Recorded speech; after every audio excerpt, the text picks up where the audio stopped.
পৃথিবীতে একজন মানুষ শুধু জানতেন যে তিনি পৃথিবীতে কতদিন বাঁচবেন, সেটা হচ্ছে সাইয়েদনা আদম আলাইহিস সালাম। ওনাকে বলে দেওয়া হয়েছিল উমরুকা আলফু সানা, তুমি পৃথিবীতে বাঁচবে 1000 বছর। কয় বছর? সাইয়েদনা আদমের সামনে অনেকগুলো রূপ রাখা হলো। সাইয়েদনা আদম বললেন, এরা কারা? আল্লাহ বললেন, এরা হচ্ছে নাসালুক, তোমার বংশধর, পৃথিবীতে তোমার পরে এরা পৃথিবীতে আসবে। সাইয়েদনা আদম বললেন, আল্লাহ ওই যে একটা রূপ দেখা যায়, এটার নাম কি?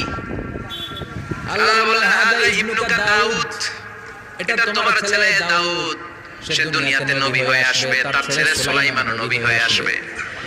সাইয়েদনা আদম বললেন, মাবুদ, আমার ছেলে দাউদের কত বছর হায়াত আপনি দিয়েছেন? আল্লাহ বললেন, 40 সানা, মাত্র 40 বছর, 4 ইয়ার্স। 40 বছর তোমার ছেলেটা বাঁচবে। ও আল্লাহ, আমি বাঁচবো কয় বছর? তুমি বাঁচবে 1000 বছর। সুবহানাল্লাহ। সাইয়েদনা আদম বললেন, মাবুদ, এত ফুটফুটে সুন্দর আমার ছেলে দাউদ